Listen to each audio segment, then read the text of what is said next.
He faked his death, fooled the FBI, and watched his own funeral from another country. Sounds like a movie, right? But this author did it for real. This is not a conspiracy theory, not a scene from a Hollywood thriller. This actually happened, and the man behind it was none other than Ken Kesey, the best-selling author of One Flew Over the Cuckoo's Nest. He was a writer, a rebel, and a master of illusion. And in 1965, he pulled off one of the most unbelievable stunts in American literary history. So why did he do it? And how did he manage to get away with it? Let's rewind the clock and dive into the dark, strange, and fascinating true story of the author who faked his own death and got away with it. Ken Kesey was more than just a writer. He was the voice of the psychedelic movement. His 1962 novel, One Flew Over the Cuckoo's Nest, didn't just entertain. It challenged institutions, exposed the cruelty of mental health systems, and lit a fire under the counterculture revolution. By the mid-60s, Kesey wasn't just writing about rebellion. He was living it. He gathered a group of misfits and artists called the Merry Pranksters, and together, they traveled across America in a wildly painted school bus, spreading a message of freedom, art, and LSD. But the U.S. government wasn't amused. In 1965, Kesey was arrested for marijuana possession twice.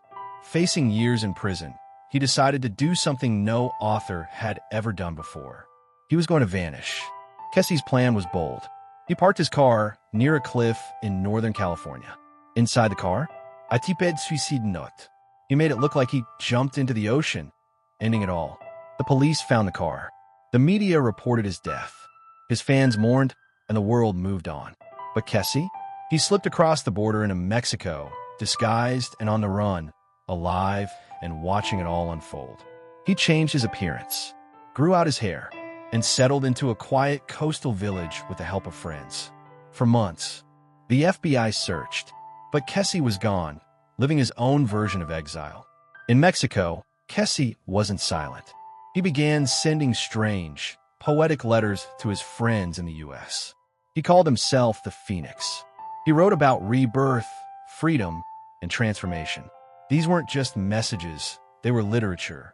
His friends knew he was alive. His followers believed he had become something mythical. To them, this wasn't just an escape from the law. It was an artistic act of defiance. But it couldn't last forever. Eventually, Kesey knew he couldn't stay hidden. He came back to the U.S. in 1966 and was arrested immediately. But instead of the years-long prison sentence he feared, he was given just 5 months. He served his time at a low-security prison farm. After his release, he stepped away from the public eye.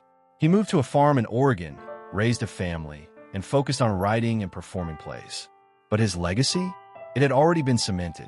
Ken Kesey became a symbol of rebellion, of creativity, of a generation that refused to follow the rules.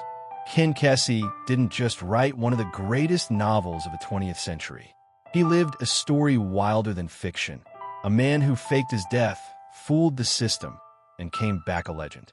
His story reminds us that sometimes real life is the most unbelievable story of all. If you want more shocking, untold stories from the shadows of history, subscribe, tap the bell icon, and stay tuned for more hidden truths from the dark pages. You won't believe what we're covering next.